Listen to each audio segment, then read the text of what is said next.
Muito bem, vamos abrir as nossas Bíblias. A gente vai ler Mateus capítulo 10. Mateus capítulo 10, nós vamos ler os versículos 34 até o 42. E vamos meditar aqui um instante na palavra do Senhor. Mateus 10, de 34 até o 42.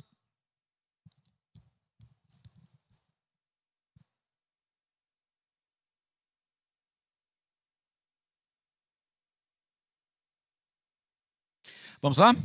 A palavra do Senhor diz assim: não penseis que vim trazer paz à terra. Não vim trazer paz, mas espada. Pois vim causar divisão entre o homem e seu pai, entre a filha e sua mãe, e entre a nora e sua sogra. Assim os inimigos do homem serão os da sua própria casa. Quem ama seu pai ou a sua mãe mais do que a mim, não é digno de mim. Quem ama seu filho ou sua filha mais do que a mim, não é digno de mim. E quem não toma a sua cruz e vem após mim, não é digno de mim. Quem acha a sua vida, perdê-la-á. Quem todavia perde a vida por minha causa, acha-la-á. Quem vos recebe, a mim me recebe. E quem me recebe, recebe aquele que me enviou. Quem recebe um profeta no caráter de profeta, receberá o galardão de profeta. E quem recebe um justo no caráter de justo, receberá o galardão de justo. E quem der de beber, ainda que seja um copo de água fria, a um desses pequeninos, por ser este o meu discípulo, em verdade vos digo que de modo algum perderá o seu galardão. Amém? Eu queria pensar um pouquinho com vocês hoje, tanto pela manhã quanto à noite. À noite a gente vai ter um pouco mais de tempo e vamos poder desenvolver esse tema com um pouquinho mais de calma. Mas eu queria pensar um pouquinho com vocês sobre por que o mundo não gosta do Evangelho. Por que o Evangelho ele causa tanto conflito no mundo? Jesus acabou de falar, e vocês acabaram de ler, que Jesus dizendo que ele não veio trazer paz, ele veio trazer a espada, ele veio trazer a guerra. E ele coloca a guerra principalmente aqui no seio da própria família. Eu vim fazer com que pais e filhos, maridos e esposas, sogras e noras, irmãos e irmãos tenham um conflito entre si.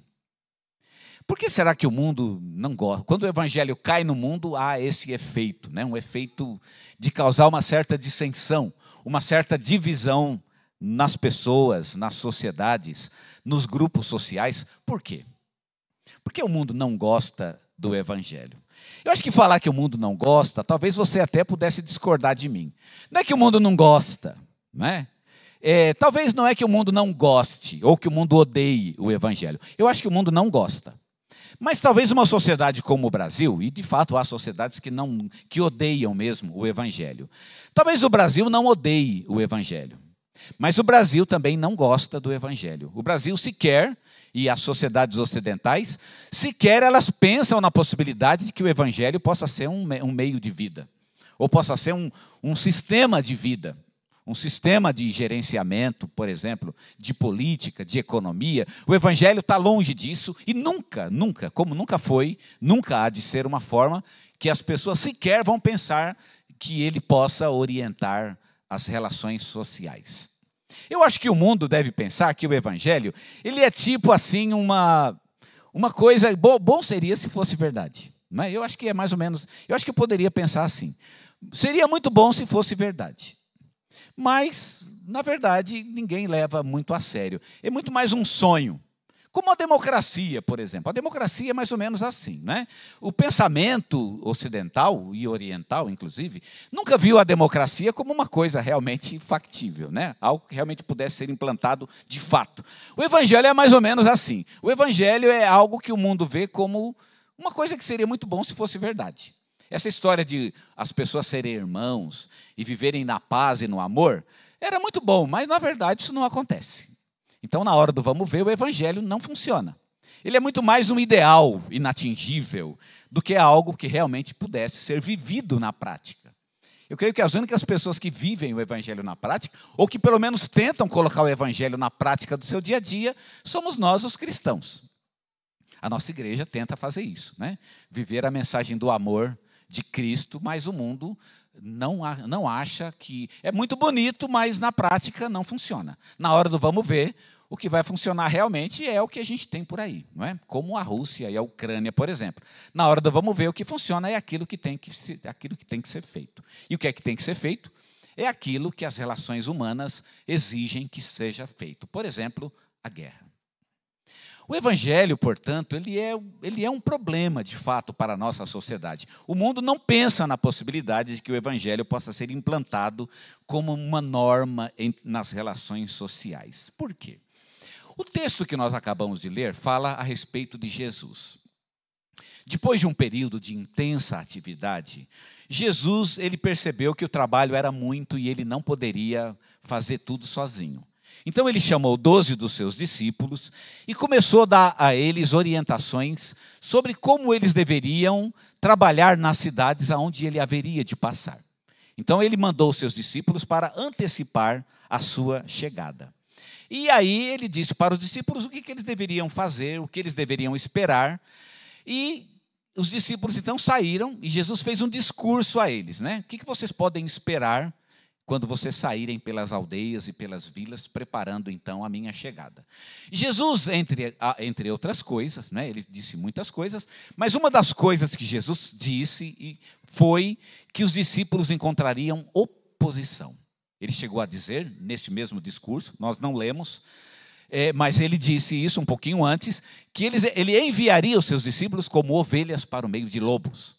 Quer dizer, Jesus enviou seus discípulos um pouquinho antes dele chegar, mas ele preparou os seus discípulos que eles seriam como ovelhas no meio de lobos. E nós podemos imaginar que a nossa presença no mundo é exatamente assim. Nós somos ovelhas no meio de lobos. O lobo, uma alcateia de lobos, ela sequer aventura a possibilidade de implantar o sistema de ovelhas, não é? Um lobo jamais implantaria o sistema da ovelha. Ele é lobo.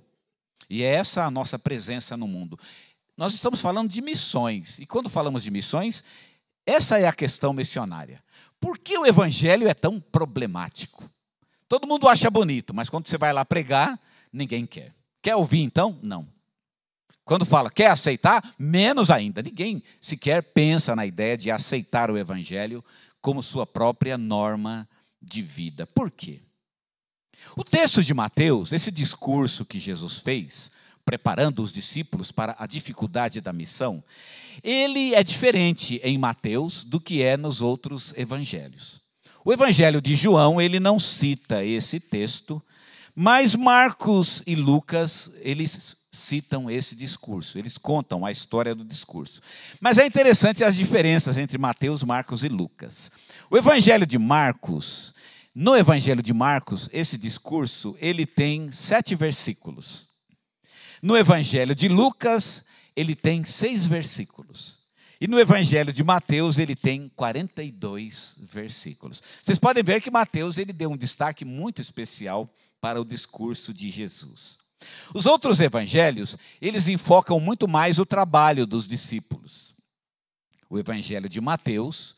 ele fala mais sobre o discurso do que sobre o trabalho. Na verdade, Mateus nem fala sobre o trabalho. Jesus faz um enorme discurso de 42 versículos, e depois o trabalho deles a gente não sabe o que aconteceu. Se você quiser saber o que aconteceu, você vai ter que ler Mateus, vai ter que ler Lucas e Marcos, porque Mateus não conta o que aconteceu. Mateus realmente está preocupado com o discurso.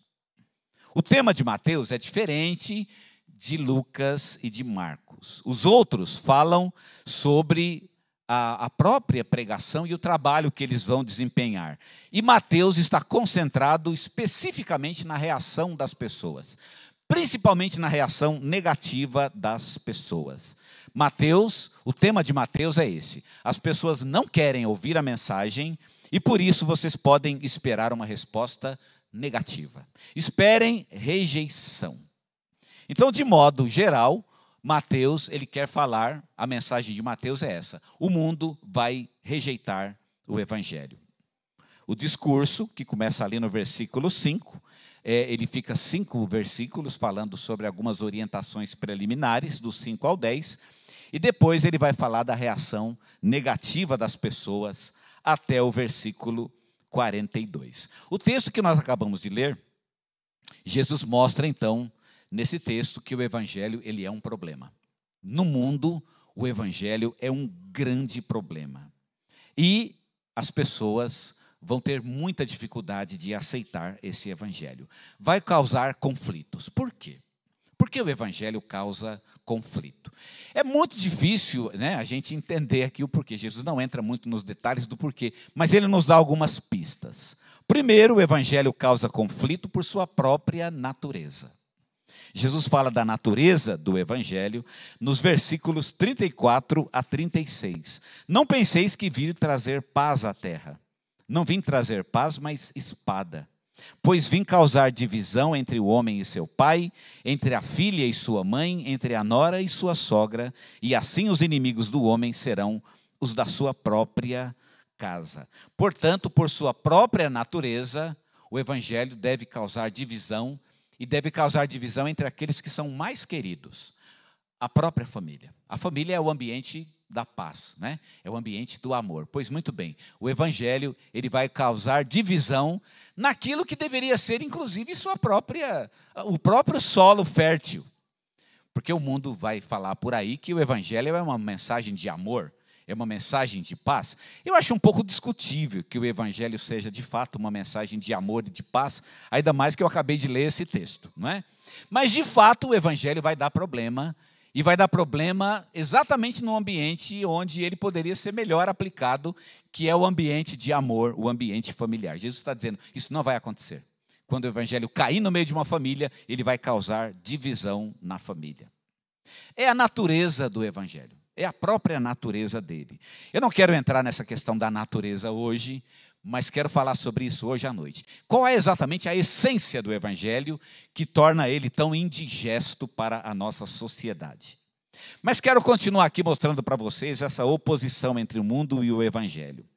A segunda coisa que Jesus mostra no texto que lemos é que a aceitação de Jesus, ela exige um amor integral, completo, definitivo.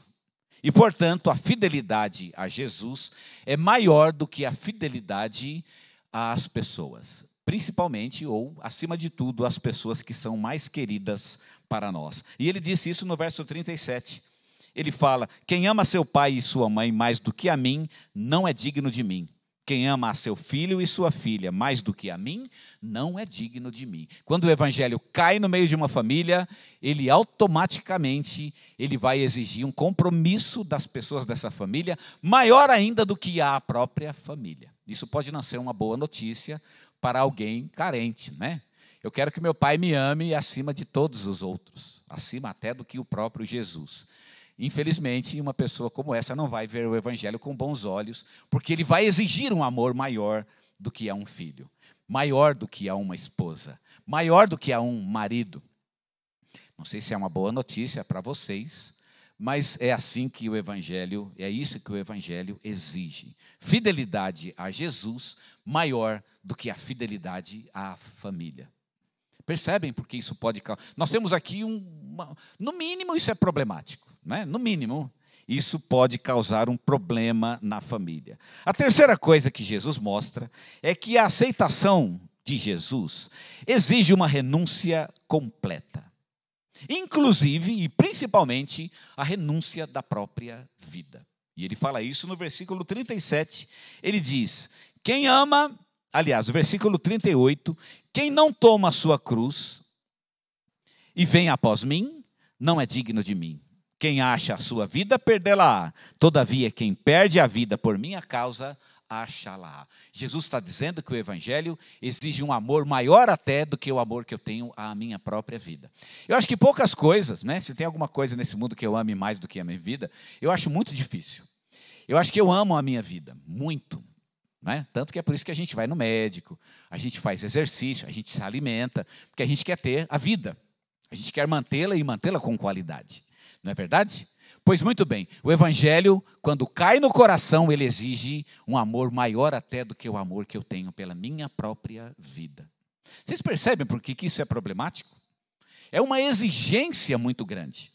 O evangelho ele tem um nível, né, de responsabilidade, um nível de entrega muito grande, um nível absoluto. E quando você chega num ambiente onde as pessoas já têm um compromisso de entrega de uns para os outros, isso há de ser um problema, e um problema seríssimo. E é por isso que o Evangelho causa problemas. Nós vemos aqui na família. Hoje à noite eu quero falar de um aspecto um pouquinho maior, porque o Evangelho é um problema para a sociedade. Qual é o problema da mensagem do Evangelho que a sociedade não vai poder digeri-lo? Mas fica para nós hoje essa mensagem. O Evangelho exige muito mais do que a gente pode dar para as pessoas. Mesmo para as pessoas que nos são mais queridas. Quais são, então, as 3 coisas que o Evangelho há de exigir de cada um de nós? Primeiramente, o Evangelho há de exigir compromisso. Compromisso acima do compromisso familiar. Acima do compromisso familiar. Cristo é o voto que, de certa forma, invalida o voto que nós temos com a família. Na Bíblia não existe nenhum voto maior do que a família. A Bíblia sempre mostrou isso. Deus, ele ama a família. Né? Há certas religiões, como o catolicismo, que coloca, inclusive, a quebra do voto à família como sendo um pecado capital. A teologia católica, num bom sentido, né? Falando literalmente, uma pessoa que divorcia, ele perde a salvação. Não há como ele recuperar a salvação, porque ele quebrou um voto capital. Ele cometeu um pecado capital. Isso faz parte da teologia católica. E a teologia católica, ela tem uma base bastante firme na palavra de Deus. A palavra de Deus realmente, ela diz que o voto que temos com a nossa família, ele realmente é muito sério. Mas a própria Bíblia diz uma outra coisa. Escrevendo aos Coríntios, Paulo diz que quando a mulher ou o marido se convertem, e o outro que não aceitou a Jesus, ele consente em que a pessoa sirva a Jesus, a pessoa não deve divorciar. Não precisa quebrar o voto familiar. Se a pessoa consente, você pode continuar servindo a Jesus e continuar casado com uma pessoa que não aceita a Jesus. Paulo até exorta que isso aconteça e que seja assim. Mas Paulo diz lá no capítulo 7 de Coríntios, se uma pessoa aceita a Jesus e o outro diz, não, eu não aceito que você seja cristão, você tem que escolher entre Cristo e eu, Paulo diz com todas as letras, o outro então está livre. Quebre o voto familiar. E olha que interessante, o voto familiar, que é algo tão sério na palavra de Deus, até mesmo esse voto pode ser quebrado diante do voto que nós temos com Jesus. Vocês percebem a seriedade do Evangelho? O nível de comprometimento que o Evangelho exige de nós? Até mesmo o voto familiar pode ser quebrado. O que Paulo está dizendo é que, de certa forma, o voto que eu tenho com Cristo, ele, de certo modo, invalida o voto que tenho com a minha própria família, que creio eu, é o maior voto que alguém pode fazer nessa vida. É o maior compromisso que alguém pode ter nessa vida. Claro que ele invalida não para que nós sejamos maus maridos ou maus filhos, maus pais, muito pelo contrário, não é? Uma pessoa que aceita o Evangelho há de ser o melhor marido, a melhor esposa, o melhor pai, o melhor filho de todos, inclusive até por seu compromisso com Deus. Mas, ainda assim, o compromisso é com Deus. O marido há de prestar contas à sua esposa pelo seu comportamento, mas o que ele tem medo não é da conta que tem que prestar à esposa. Isso é uma coisa que as mulheres precisam sacar, não é? Não é que o homem tem medo dela, ele tem medo de Deus. Um dia eu vou estar diante daquele que me criou e vou ter que prestar contas pelo meu comportamento. Ele sabe que no fim das contas é a Deus que ele há de prestar contas e isso faz qualquer homem tremer das pernas. Faz qualquer mulher ficar com medo, de fato, porque o seu compromisso último e final é com Deus. Deus exige esse nível de compromisso de nossa parte. A segunda coisa que o Evangelho exige é renúncia. E no limite, a renúncia da própria vida. Você tem que renunciar a tudo. E no limite, você tem que renunciar à sua própria vida. Quem aceita o Evangelho está dizendo, em outras palavras, que para ele viver ou morrer não é isso que importa mais. Não é mais uma questão de manter a vida. E deve ser uma coisa bem difícil, né? Alguém que não tem medo de morrer, alguém que já perdeu sua própria vida. Eu já perdi tudo. E quem já perdeu tudo não tem mais nada para perder. O evangelho é meio que, né, a gente vira meio que terrorista espiritual. É claro que o Senhor odeia a violência, e a nossa mensagem sempre há de ser a mensagem do amor. Mas, irmãos, neste mundo a gente não tem mais nada para perder. Ninguém tira nada de nós. Como Jesus disse, ninguém tira a minha vida, eu a dou. Nós damos a nossa própria vida, e a gente já começa a entender por que o mundo jamais aceitaria esse tipo de acordo. Jamais. Renúncia, que no limite é a renúncia da própria vida. E por fim, o evangelho exige amor. Compromisso, renúncia e amor. Amor acima daqueles a quem você mais ama. Quem é que você mais ama? Pois muito bem, Jesus exige mais. E ele diz com todas essas letras: quem ama seu pai e sua mãe mais do que a mim, não é digno de mim. Não que amar o pai e a mãe seja errado. Muito pelo contrário. Quando você estiver com Cristo, você vai descobrir que é isso mesmo que você tem que fazer. Você tem que amar o pai e a mãe. Aliás, não amar o pai e a mãe, de certa forma, é até um pecado. E é condenado na Bíblia como um pecado. Mas o amor ao pai e à mãe, a uma esposa, a um filho, a um irmão, esse amor não pode estar acima do amor que tenho por Deus. Você começa a entender porque é um problema o evangelho para o mundo, não é? Você gosta dessa mensagem? Você acha bonita essa mensagem? Essa mensagem te ganha? Ela faz com que você se renda e que você se entregue a ela? O mundo não se entrega. Mas você ama essa mensagem? A gente cantava um hino antigamente, e ainda canta, né? Não canta porque não. Mas pode cantar, nada impede. Um hino que diz: sim, eu amo a mensagem da cruz. Até morrer, eu a vou proclamar. Levarei eu também a minha cruz, até por uma coroa trocar. Nós amamos essa mensagem. Irmãos, o mundo odeia. Eu imagino as pessoas que não têm Jesus, o que elas pensariam se ouvissem eu dizer o que disse nessa manhã. Mas eu acredito que no teu coração ela caiu como um bálsamo. É realmente o que você pensa, porque é o que Jesus diz na sua palavra. É a mensagem do Evangelho. E nós amamos a mensagem do Evangelho. É a mensagem da cruz. O mundo não gosta de cruz, mas nós amamos a mensagem da cruz. Amém? Baixa a cabeça, quero orar contigo. Nós amamos a mensagem da cruz. E nós não temos outra mensagem para o mundo. O mundo quer ouvir uma mensagem conveniente. O mundo quer ouvir uma mensagem que vai satisfazer o seu egoísmo, a sua soberba, o seu desejo de posse. O mundo vai querer ouvir uma mensagem de nossa parte que favoreça o seu egocentrismo, aonde o eu está sentado no trono. Mas infelizmente nós não temos essa mensagem para o mundo. Se o mundo quiser ouvir alguma coisa, vai ter que ouvir a mensagem que nós recebemos de Jesus. É a mensagem da cruz. E a mensagem da cruz, ela não é muito fácil de ser engolida. Eu louvo a Deus porque um dia, com muita relutância, eu engoli essa mensagem. E ela foi doce, doce ao meu paladar.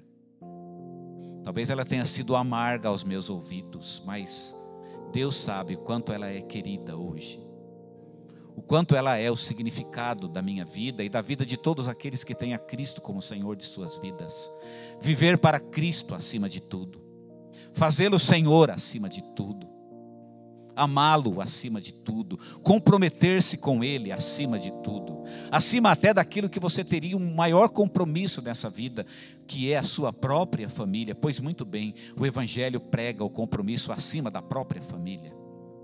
Um compromisso que invalida todos os outros compromissos dessa vida, para que ele seja o único valor de nossas vidas, o único amor de nossas vidas. Amar a Cristo acima de todas as coisas, e não amar o mundo, não amar os prazeres do mundo, não amar nada que este mundo tem para nos oferecer.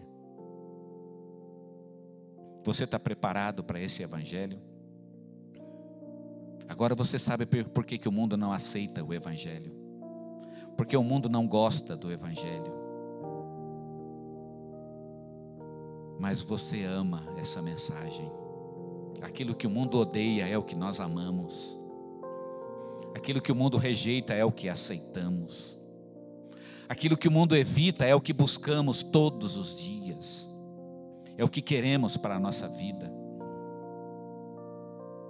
Aquilo que o mundo abomina, aquilo que o mundo tem nojo, é o nosso alimento diário, é o nosso pão, é o nosso mel, é o maná que cai sobre nossas vidas, que rega nosso coração, que alimenta a nossa alma e que faz a nossa vida crescer e produzir frutos que vão glorificar a Deus. Irmão, Deus pede amor acima de tudo, compromisso acima de tudo e renúncia acima de tudo. Você está pronto para isso? Isso não pode ser estranho para você. Isso não pode te ofender. Não pode, porque você aceitou a mensagem do Evangelho. Essa é a mensagem que temos para o mundo. Eles não vão gostar.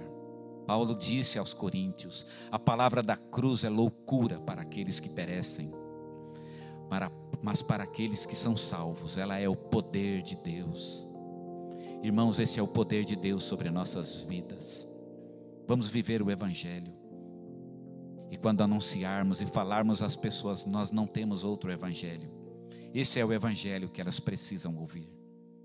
Esse é o Evangelho que salva. Não é o que é conveniente para elas, mas é aquilo que glorifica a Deus.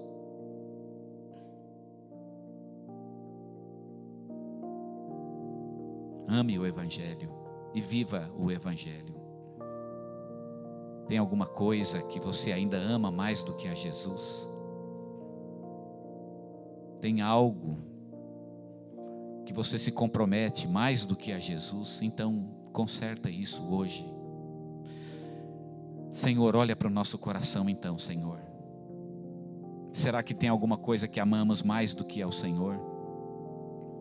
Será que o nosso egoísmo deseja mais do que aquilo que podemos dar para o Senhor? Não é uma questão de receber, mas é uma questão de dar ao Senhor. Dar nossa vida, dar o nosso amor, dar a nossa alma para o Senhor e viver para Ti, amando-Te acima de todas as coisas.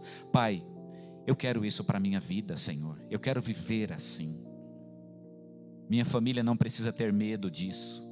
Não precisa ter medo dessa decisão. Porque se Cristo for o centro da minha vida, então eu serei o pai que eles sempre quiseram ter. Eu serei o marido que minha esposa sempre quis ter. Nossas esposas serão as esposas que os maridos sempre desejaram. Nossos filhos serão realmente os filhos que Deus planejou que fossem. Filhos realmente amados, que vão viver na plenitude da comunhão do Senhor. E para a glória de Deus. Não há nenhum medo em viver para a glória de Deus. Porque a glória de Deus é realmente a glória de nossas vidas. Nós nos humilhamos hoje diante da potente mão de Deus, e ela há de nos exaltar um dia. Vamos mostrar ao mundo que o Evangelho funciona, que o jeito de viver do Evangelho é o melhor. Dê força para os missionários, Pai, que pregam esse Evangelho, que eles sejam exemplos de que o que Cristo fez na vida deles, o bem que eles têm, é aquilo que todos terão, se receberem Jesus como Senhor de suas vidas. Que seja assim, que nossas vidas sejam exemplos. Clamamos-te no nome do Senhor Jesus. Amém, Senhor. Amém.